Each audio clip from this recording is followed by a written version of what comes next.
vous, général Bertrand Soubelet. Vous êtes ancien numéro 3 de la gendarmerie nationale. Simplement, comment on fait pour organiser une telle traque qui dure désormais depuis plus de 72 heures? On voit le nombre de gendarmes qui sont déployés avec des hélicoptères, avec des moyens colossaux. Est-ce que ça peut durer ? Bonjour Madame de Malherbe.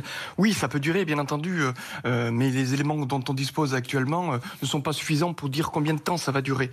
350 gendarmes, ça représente toutes les unités quasiment de la gendarmerie locale, mais aussi des unités de gendarmerie mobile qui viennent d'un peu toute la France. Donc, ils sont capables de se relayer, donc ça peut durer longtemps. Mais la question, c'est de savoir, est-ce que c'est vraiment efficace? Parce que personne n'a la certitude aujourd'hui que cet homme est encore dans la zone. Et comme il la maîtrise parfaitement, c'est toujours compliqué de savoir s'il est là ou pas.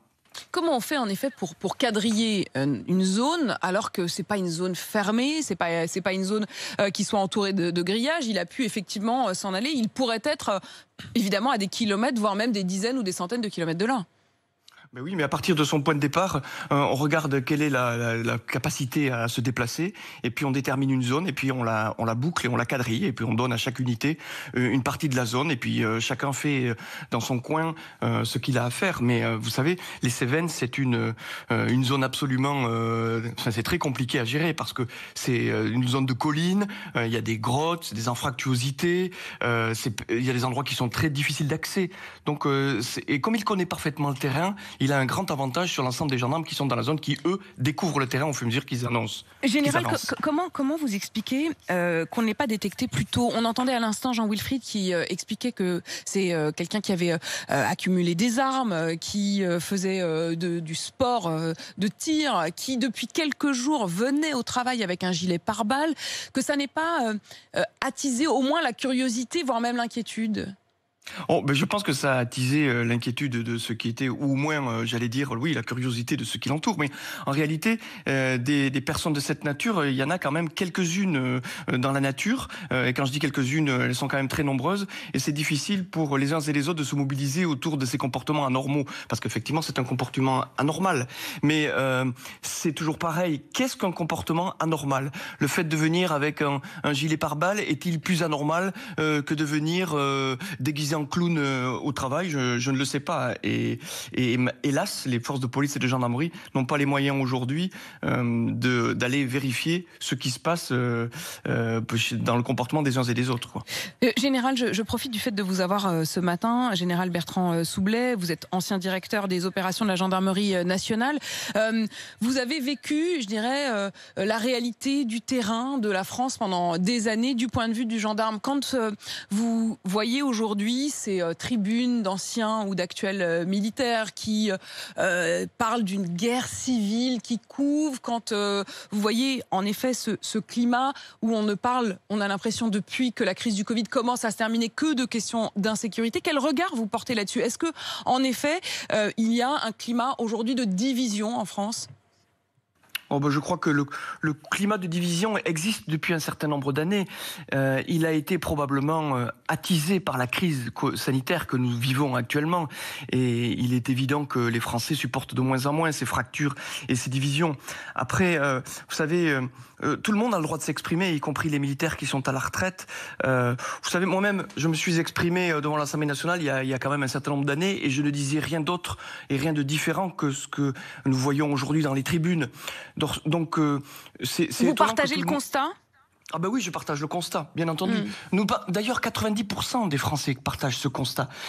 Alors, les sondages précisément disent que 58% des Français se disent d'accord avec le constat de ces tribunes. Oui, mais 58% se disent oui, d'accord, mais vous savez, au quotidien, les Français vivent des situations extrêmement difficiles. Elles sont évidemment très disparates selon l'endroit où on se trouve en France, mais c'est quand même un sentiment très partagé. Alors, dans les 42% qui restent, il doit y avoir un certain nombre d'individus qui n'aiment pas les militaires, qui se méfient des militaires, qui n'aiment pas les sondages, etc. Mais moi qui suis sur le terrain, qui habite en province et qui discute avec beaucoup de gens, d'ailleurs, j'étais dans le Gard la semaine dernière, pas très loin de l'endroit où se passe ce qui se passe aujourd'hui. Et en fait, j'étais à Saint-Jean-du-Gard et ceux avec lesquels j'ai échangé disaient exactement la même chose que ce que j'entends ici au Pays Basque ou que j'entends quand je me déplace à Paris. Donc, si vous voulez, il y a... Qu'est-ce qu'il vous disait quand vous dites il me disait la même chose, c'est quoi? Eh ben, ils disent qu'ils en ont assez de cette société dans laquelle on ne prend pas les problèmes en compte. Vous savez, il y a un certain nombre de sujets comme l'insécurité, comme l'immigration, qui ont été bannis pendant des années au seul motif que c'était des sujets qui étaient traités par le Front National. Et finalement, à cause des théories béates de la gauche et puis de la lâcheté de la droite, ce sont des sujets qui n'ont jamais été traités. Et aujourd'hui, on se les prend pleine figure. Et franchement, les Français en ont assez. Et je peux vous dire que les forces de sécurité en ont assez aussi, parce que ils se donnent sur le terrain, ils dépensent beaucoup d'énergie, et quand ils voient les résultats, c'est vrai qu'il y a de quoi se poser des questions et avoir des soucis de motivation.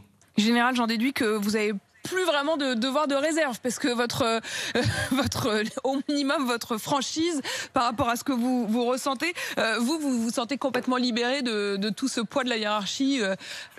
Je vais vous dire la vérité, Madame de Malherbe. Moi, je me sens tout à fait libéré depuis que je me suis exprimé à l'Assemblée nationale, parce qu'on m'avait demandé de m'exprimer. Et puis après, j'ai écrit un livre, et puis que je me suis fait maltraiter. Donc, je considère Maltraité par qui ? Maltraité par le système. Vous savez, j'ai été quasiment exclu de la gendarmerie en 2016. Donc maintenant, je considère que je suis devenu plutôt un homme public, et donc je dis les choses telles qu'elles sont. Je l'ai toujours fait pendant mes années d'activité, d'ailleurs, ce qui étonnait tout le monde, et je continue de le faire parce que je pense que dans un pays comme le nôtre, dans un pays démocratique, ceux qui sont en situation de responsabilité, je l'étais à l'époque, doivent dire les choses telles qu'elles sont. S'ils ne le font pas, eh bien, ils ne font pas leur travail, et ce sont, j'allais dire, quasiment des parjures. Parce qu'on ne peut pas, quand on exerce ses responsabilités, se défiler et ne pas dire les choses telles qu'elles sont. Merci Général Bertrand Soubelet. Vous êtes l'ancien directeur des opérations de la gendarmerie nationale, ancien numéro 3 de la gendarmerie française. 7h21 sur RMC.